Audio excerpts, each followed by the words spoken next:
5:12 a.m., December 17, 2025. Before sunrise, 50 Chinese bombers crossed the red line toward Taiwan with live warheads loaded, enough firepower to level airbases and sink fleets in a single strike. Sirens sounded as radar operators froze. This was not intimidation. This was a launch posture. Why would Beijing gamble its bomber force in daylight? How close did pilots come to pulling the trigger? And when US and Japanese F-35s surged into the sky, missiles armed and targets locked, how many seconds stood between deterrence and total war? For years, the Taiwan Strait had been a pressure cooker, but in recent months, the temperature surged past anything seen before. China's People's Liberation Army no longer limited itself to symbolic flybys or predictable exercises. Bomber routes grew bolder, flight paths tightened, payloads changed. Intelligence analysts noticed a critical shift. Chinese H-6K and H-6N bombers were no longer simulating strikes. They were training with live configurations, rehearsing real attack profiles against airfields, ports, and carrier groups surrounding Taiwan. Taiwan sits at the center of the first island chain, a position that blocks China's direct access to the Pacific. Control of the island would fracture US and Japanese defensive lines and redraw the balance of power in Asia overnight. Beijing understood this. Washington understood it too. That is why American and Japanese forces quietly elevated readiness levels across Kadena, Iwakuni, and naval air groups operating east of the island. By the time the bomber wave formed up inside Chinese airspace, this was no longer about political signaling.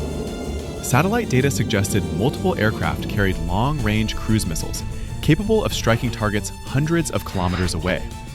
Each bomber represented not just a threat, but a decision point. A single misread radar contact, a delayed order, or a nervous pilot could trigger irreversible escalation. Behind closed doors, military planners on all sides reached the same conclusion. If bombers crossed certain lines with live weapons, the response could not be symbolic. It had to be immediate, decisive, and overwhelming.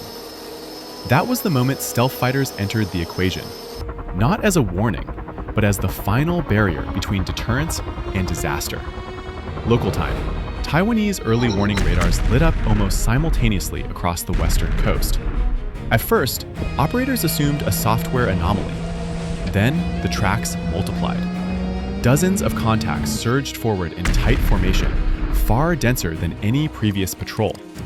Within minutes, command centers confirmed the impossible number: 50 Chinese bombers, advancing in coordinated waves, supported by electronic warfare aircraft and tankers loitering deep behind them. Identification data sharpened. These were not fighters. They were H-6K and H-6N bombers, long-range strike platforms designed to carry cruise missiles capable of hitting airbases, ports, and ships far beyond Taiwan. Several tracks matched profiles associated with live weapon loadouts. For the first time in years, the threat matrix flipped from theoretical to immediate. Taiwan's military elevated alert levels nationwide. Civil aviation authorities were quietly instructed to prepare for sudden airspace closures. Along the coastline, mobile air defense units repositioned, knowing they would be the first targets if missiles were launched. Yet no shots were fired. Every decision now rested on interpretation. Were these bombers testing reaction times, or setting conditions for a real strike? In Okinawa, alarms sounded across US and Japanese bases. F-35 squadrons received launch orders under elevated rules of engagement. Pilots climbed into cockpits knowing this mission was different. Missiles were not simulated, they were live. The directive was precise and chilling. Intercept, track, achieve fire control solutions, but do not fire unless authorized. 5:58. The first F-35s pierced the sky, climbing fast before vanishing from radar. Unlike traditional intercepts, there were no warning transmissions, no radio challenges. Stealth fighters closed in silently, using passive sensors to build a complete picture of the bomber formation. Each Chinese aircraft was tagged, classified, and digitally shared across the Allied network within seconds. 6:07. Inside the bomber cockpits, tension spiked. Warning indicators flickered. Pilots could not see the threat, Yet they knew they were no longer alone. Some aircraft adjusted altitude, others tightened formation.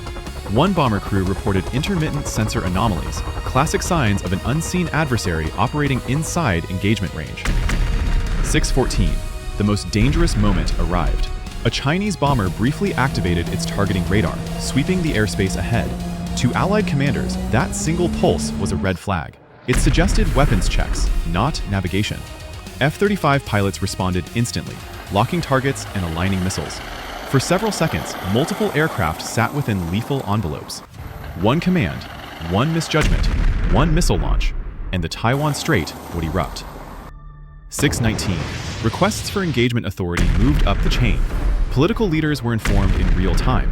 Satellites, submarines, and ships across the region shifted posture, anticipating the worst. This was no longer about Taiwan alone. Any exchange would pull in allies, shatter markets, and redefine global security overnight. 6:23. Then, without warning, the bomber formation altered course. One group peeled away, another reduced speed. Tankers began drifting west. The signal was unmistakable. Beijing was stepping back, but only after proving how far it could go. F-35s maintained shadow positions until the last bomber retreated beyond critical lines. No missiles were fired, no aircraft fell from the sky. Yet every pilot involved understood the truth. The trigger had been cocked, the safety had nearly come off, and next time, hesitation might not be an option. When the bomber wave finally turned back, there was no explosion, no wreckage falling into the sea, yet the aftermath hit with the force of a strike. Within hours, defense ministries across Asia convened emergency briefings. What had just occurred was no longer categorized as an exercise or an interception. Internally, it was logged as a near-engagement event, one step below open combat. For Taiwan, the consequences were immediate and sobering. Air defense units remained dispersed long after the bombers withdrew, knowing that the previous assumptions about warning time were now obsolete. Military planners recalculated worst-case scenarios and reached a chilling conclusion. If missiles had been launched at the moment of peak tension, some targets would have been hit before interception was even possible. Civil defense authorities quietly reviewed evacuation and continuity plans, aware that the margin for error had narrowed to minutes. In Beijing, the outcome carried a different weight. The bomber force had demonstrated reach and coordination, but it had also been exposed. Every flight path, formation adjustment, and reaction had been observed, recorded, and analyzed by Allied systems designed for exactly this moment. What was intended as intimidation had doubled as intelligence leakage. The cost was not measured in aircraft lost, but in operational secrets revealed. Washington and Tokyo drew a sharper lesson. The decision to deploy F-35s instead of firing missiles preserved control without triggering escalation. Stealth dominance had imposed restraint on a heavily armed adversary without a single shot. Markets reacted accordingly. Insurance rates for shipping through the region spiked. Defense stocks climbed. Diplomatic channels lit up as governments sought reassurances that the next encounter would not end differently. The world exhaled, but uneasily. This confrontation had rewritten the rules. It proved that modern warfare can inflict strategic damage without casualties, and that future conflicts may be decided in silence long before the first explosion. At the center of the confrontation were two radically different philosophies of air power. China's bomber force relied primarily on the H-6K and H-6N, heavily modified strike aircraft designed to deliver punishment from distance. Each bomber can carry multiple long-range cruise missiles, including the CJ-20, capable of flying hundreds of kilometers to hit airfields, ports, command centers, or ships. One fully armed bomber represents tens of millions of dollars in hardware and the potential to cause catastrophic damage within minutes. In mass, 50 of them signal saturation and overwhelm. Facing them were US and Japanese F-35s, aircraft built not to intimidate, but to hunt. Unlike bombers, the F-35 does not rely on visible presence. Its strength lies in sensor fusion, passive detection, and stealth shaping that allows it to see without being seen. While a single F-35 carries fewer weapons than a bomber, each missile it carries is guided by a targeting picture far more complete and precise. Cost comparisons are deceptive. A bomber strike is expensive and loud. An F-35 interception is costly too, but its value lies in denial rather than destruction. The imbalance is psychological as much as technical. Bomber crews know they are visible and vulnerable once detected. F-35 pilots operate with informational dominance, often aware of the enemy's position, altitude, and intent long before being detected themselves. In this encounter, bombers carried the firepower to start a war. Fighters carried the capability to stop it before the first missile ever left its rail. At the strategic level, this encounter exposed a dangerous paradox. China escalated aggressively, yet stopped just short of crossing the point of no return. The bomber surge was designed to compress decision time, overwhelm sensors, and force Taipei, Washington, and Tokyo into a reactive posture. By launching a large, armed formation in daylight, Beijing tested not only military readiness, but political nerve. The underlying objective was coercion.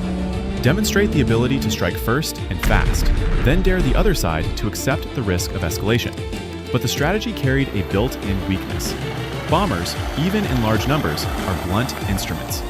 Once committed, they cannot disappear. Their routes, refueling dependencies, and timing expose intent. When US and Japanese commanders chose stealth fighters instead of missile batteries, they denied China the narrative of provocation it may have been seeking. No missiles launched meant no justification for retaliation, yet the bomber force was effectively neutralized through tracking and fire control dominance. For Washington and Tokyo, restraint was calculated, not passive. Authorizing F-35s to arm, lock, and shadow signaled readiness to kill if required. The message was subtle but unmistakable. Escalation would be answered immediately and locally before political mediation could slow events down. This shifted risk back onto Beijing's pilots and planners. Any further push would have meant accepting the loss of high-value aircraft and crews in the opening minutes of a conflict. Both sides blinked because both saw the same outcome. Once stealth fighters achieved positional and informational superiority, the costs of pressing forward exceeded the benefit of intimidation. Deterrence held, not because of treaties or speeches, but because each commander understood how little room remained for error. Military analysts reviewing the incident reached an unsettling consensus. This was not a rehearsal for the last war, but a preview of the next one. During the Cold War, bomber interceptions were loud, visible, and slow, often accompanied by radio warnings and escort maneuvers. What unfolded over the Taiwan Strait was fundamentally different. There were no warnings, no visual confirmations, and almost no human margin for delay. Decisions were compressed into seconds, driven by data streams rather than cockpit visibility. Experts point out that the most dangerous moment was not when the bombers advanced, but when they were already inside engagement envelopes without knowing it. Stealth aircraft invert traditional risk calculations. In past conflicts, the side detected first was usually at a disadvantage. In this encounter, the side detected second faced the greater danger, because by the time awareness arrived, firing solutions already existed. That reality places unprecedented psychological strain on pilots flying non-stealth platforms. They must assume they are already targeted before receiving any warning. Another lesson stands out. Air combat dominance is no longer defined by kill counts, but by decision paralysis. The F-35s did not need to fire to impose control. By denying freedom of movement and forcing the bomber force to withdraw, they achieved the operational effect of victory without destruction. Analysts compare this to a checkmate threat in chess. The pieces never collide, yet the outcome is decided. The final takeaway is sobering. Future conflicts may hinge on moments the public never sees. No explosions, no footage, just silent confrontations where a single misjudgment by a pilot or commander could trigger cascading escalation across an entire region. The bomber surge toward Taiwan ended without a single missile fired, but calling it a success of diplomacy would be dangerously misleading. What prevented catastrophe was not negotiation or restraint born of trust, but the cold mathematics of modern air combat. 50 bombers carrying live weapons advanced far enough to force a binary choice: withdraw or accept losses that would have made escalation unavoidable. For a brief window, the world balanced on that edge. This confrontation proved that the opening phase of any future Taiwan conflict will not begin with declarations or dramatic strikes, but with silent contests for control of the sky. Stealth fighters, sensor networks, and split-second decisions will determine outcomes before the public is even aware a crisis exists. Once that invisible threshold is crossed, no political statement can pull events back. The deeper lesson is unsettling. Deterrence now depends less on visible firepower and more on unseen dominance. The side that controls information, detection, and timing can impose outcomes without destruction. But that same dynamic leaves almost no room for recovery if something goes wrong. A misinterpreted radar return, a delayed command, or a pilot's instinctive reaction could transform a near war into a real one in seconds. As tensions continue to rise across the Taiwan Strait, one question remains unresolved. If this encounter was only a warning, not a strike, What will happen when a future crisis leaves no room left to turn back?